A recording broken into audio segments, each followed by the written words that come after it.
محترم سامعین، السلام علیکم ورحمۃ اللہ وبرکاتہ۔ آج کی اس ویڈیو کا موضوع حکیم صاحب کی انوکھی برکت ہے۔ ابو محمد الخشاب گوری سے مروی ہے کہ ایک جلاحے کا گزر ایک طبیب پر ہوا۔ اس نے دیکھا کہ وہ کسی مریض کو دوائی کے طور پر عرق گلاب اور تمرہندی یعنی املی کٹارے تجویز کر رہا ہے۔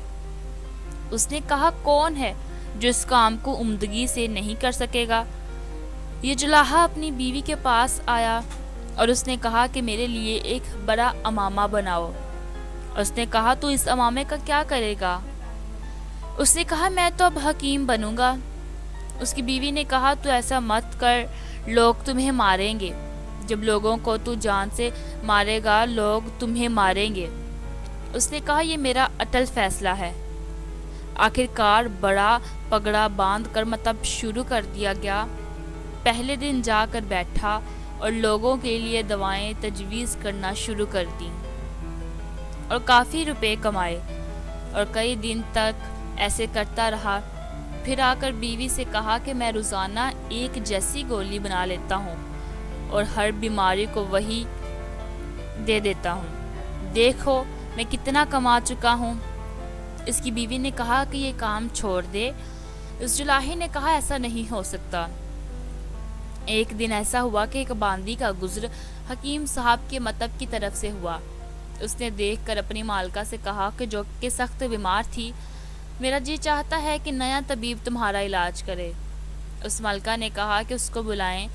چنانچہ یہ حکیم تشریف لے آئے، اور حال یہ تھا کہ اس بیمار کا مرض تو ختم ہو چکا تھا، صرف کمزوری باقی تھی، مگر دوسرے حکیم یہ سمجھ نہیں سکے تھے۔ اس جلاحے نے تجویز کیا کہ ایک مرغی بھون کر لاؤ۔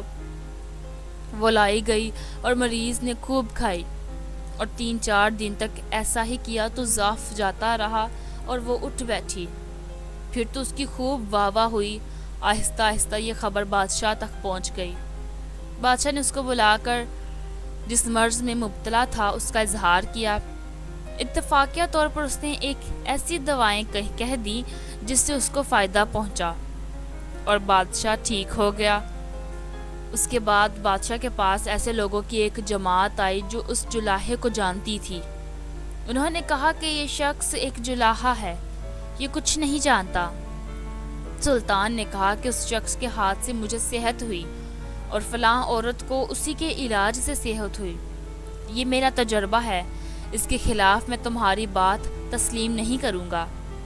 انہوں نے کہا، ہم تجربہ کرانے کے لیے اس کے سامنے مسائل رکھتے ہیں۔ بادشاہ نے کہا، ہاں ایسا کر لو، اور انہوں نے کچھ سوالات تجویز کرائے۔ اس کے لیے اس جلاحے نے کہا، اگر میں ان مسائل کے جوابات تمہارے سامنے بیان کروں گا تو تم جواب نہیں دے سکو گے، کیونکہ جوابات کو وہی سمجھ سکتا ہے جو کہ طبیب ہو۔ لیکن اگر تمہیں تجربہ ہی کرنا ہے تو اس طرح کر لو، کیا تمہارے یہاں کوئی بڑا شفا خانہ ہے؟ لوگوں نے جواب دیا کہ ہے۔ پھر اس نے کہا کہ کیا اس میں ایسے بیمار ہوں گے جو مدت سے پڑے ہوئے ہوں؟ لوگوں نے کہا، ہاں ہیں۔ اس نے کہا کہ بس میں ان کا علاج کرتا ہوں، تم دیکھتے رہ جاؤ کہ سب کے سب چند دن میں عافیت کے ساتھ اٹھ کھڑے ہوں گے۔ اس علاج کے بعد کیا میری قابلیت کے اظہار کے لیے کوئی دلیل اس سے بڑی ہوگی؟ لوگوں نے کہا کہ نہیں۔ چنانچہ سب شفا خانے کے دروازے پر پہنچے۔ اس نے لوگوں سے کہا کہ تم سب یہاں بیٹھو، میرے ساتھ اندر کوئی نہ آئے۔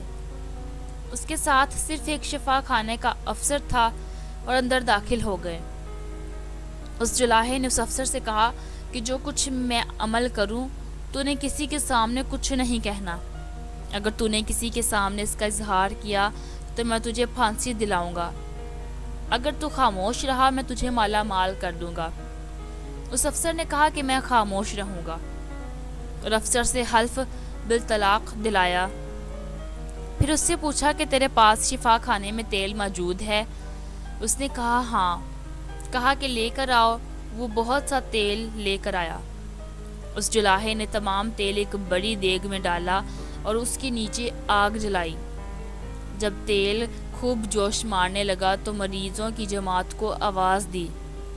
اس میں سے ایک مریض سے کہا کہ تیری بیماری صرف اسی سے دفع ہو سکتی ہے، تو اس دیگ میں بیٹھ جائے۔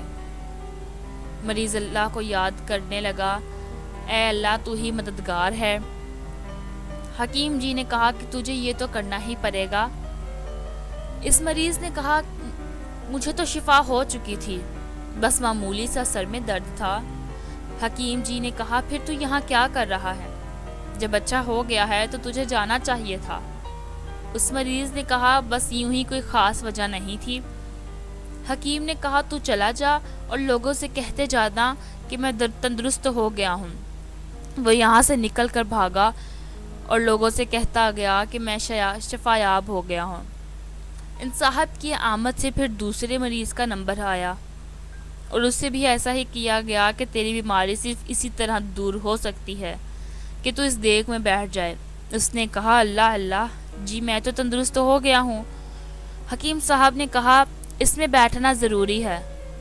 اس نے کہا کہ میں تو آج شام کو واپسی کا ارادہ رکھتا ہوں۔ حکیم نے کہا کہ اگر تجھے شفا ہو چکی ہے تو چلا جا اور لوگوں سے کہتے جانا کہ میں اچھا ہو گیا ہوں۔ اب یہ بھی نکل کر بھاگا اور لوگوں سے کہتا گیا کہ حکیم صاحب کی برکت سے مجھے صحت ہو چکی ہے۔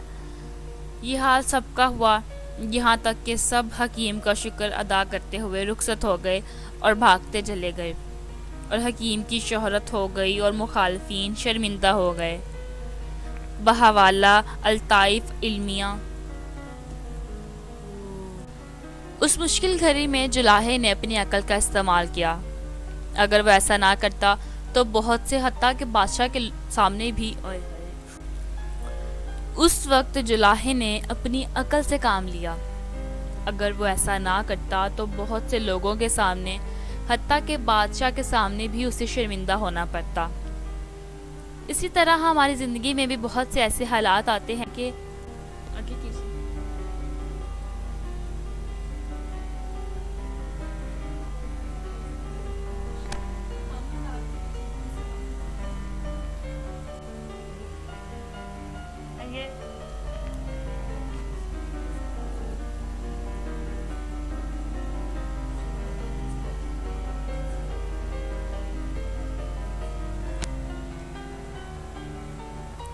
اسی طرح اگر ہم اپنی زندگی کے معاملات میں پیچیدگیوں سے بچنے کے لیے، شرمندگی سے بچنے کے لیے عقل مندی اور ہوش و حواس، ہوشیاری کے ساتھ فیصلے کریں تو ہم اپنی زندگی میں شرمندگی سے بچ سکتے ہیں۔